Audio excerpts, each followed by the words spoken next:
పాతపట్నం శంకరరావు సభలో నారా లోకేష్ మాట్లాడుతున్నారు. లైవ్ ద్వారా చూద్దాం.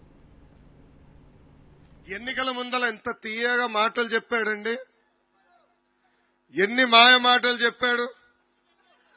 దొరికిన ప్రతి మహిళకి ముద్దులు పెట్టాడు. ఇప్పుడు ఏకంగా గట్టిగా గుద్దుతున్నాడు. ఎన్నికల ముందల 2,30,000 ఉద్యోగాలు కల్పిస్తా అన్నాడు. ప్రతి సంవత్సరం డిఎస్సి అన్నాడు. జాబ్ క్యాలెండర్ ఇస్తా అన్నాడు.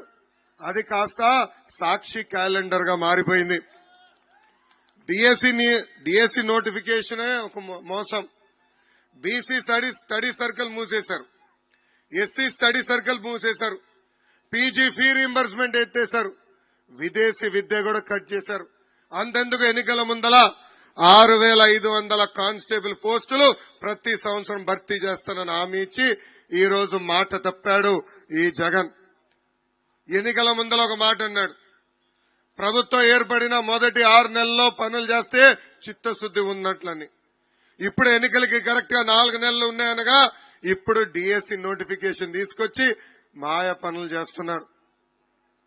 ఆనాడు గ్రూప్ 2 పోస్టులు ఇస్తానని చెప్పాడు. ఇప్పుడేకంగా గ్రూప్ 2 పోస్టులు 4 నెలల ముందర అనౌన్స్ చేస్తాడు. కేవలం 2 నెలలే ఉన్నాయి ఆ పరీక్షలకి రెడీ అయ్యేదానికి. మన ప్రభుత్వం ఉన్నప్పుడు కనీసం 4 నెలల సమయం ఇచ్చేవాళ్ళం.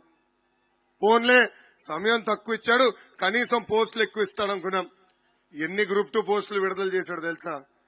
కేవలం 897 పోస్టులు. ఆ పోస్టుల కోసం ఎంతమంది పరీక్షలు రాశారో తెలుసా? 5 లక్షల మంది నిరుద్యోగ యువకులు. ఇది జగన్ చేసిన మోసం కాదా అని ప్రజలందరినీ ఒక్కసారి ఆలోచించమంటున్నా. అందుకే ఈ ఉత్తరాంధ్ర సభ ద్వారా నేను ప్రజలు చెప్పదలుచుకున్నా, 2 నెలల్లో ఓపిక పట్టండి. తెలుగుదేశం జనసేన ప్రభుత్వం ఏర్పడుతుంది. ప్రతి సంవత్సరం జాబ్ క్యాలెండర్ విడుదల చేస్తాం. డిఎస్సి నోటిఫికేషన్ ద్వారా ఒక పద్ధతి ప్రకారం 5 సంవత్సరాల్లో ప్రభుత్వ పోస్టులన్నీ మేము భర్తీ చేస్తామని ఈ సభాముఖంగా నేను హామీ ఇస్తున్నా. నిరుద్యోగ యువకులకి నేను పిలిపిస్తున్నా, దయచేసి మీరు అధైర్యపడొద్దండి. నాకు తెలుసు మీరు లక్షల రూపాయలు ఖర్చు పెట్టి కోచింగ్ తీసుకుంటున్నారు.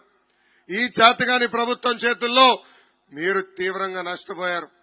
నేను చూస్తున్నా రాష్ట్ర వ్యాప్తంగా అనేక మంది నిరుద్యోగ యువకులు ఆత్మహత్య చేసుకుంటున్నారు.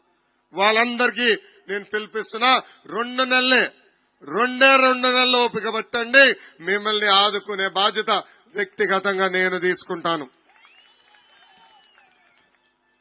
జగన్ ఒక బిల్డప్ బాబాయ్. అందుకే కోట్ల రూపాయలు ఖర్చు పెట్టి యాత్ర 2 సినిమా తీశాడండి. కానీ ఇప్పుడు అది వైకాపా పార్టీకి అంతిమ యాత్రగా మారిపోయింది. వాళ్ళ సొంత పార్టీ ఎమ్మెల్యేలు టిక్కెట్లు కొంటున్నారు. ప్రజలకి డబ్బులు ఇచ్చి దయచేసి సినిమా చూడండి అంటున్నారు. క్వార్టర్ బాటిల్ కూడా ఇస్తున్నారా స్వామి? అయినా ఎవ్వరు చూసేదానికి సిద్ధంగా లేరు. ఈ బిల్డప్ బాబాయ్ కటింగ్లు గట్టిగా వీక్తాడండి. ఒక సభలో అర్జునుడు అంటాడు, ఇంకో సభలో ఏమో అభిమన్యుడు అంటాడు. ఆయన వాస్తవంగా ఒక సైకో, ఒక భస్మాసురుడు. హిట్లర్ గురించి విన్నాం కదా, సద్దాం హుస్సేన్ గురించి విన్నాం కదా, అలాంటి వ్యక్తి ఈ సైకో జగన్. ఈ సైకో జగన్ ని చూస్తే చాలా జాలి వేస్తుంది. మనం చేసిన మంచి పనుల మీద రంగులేసి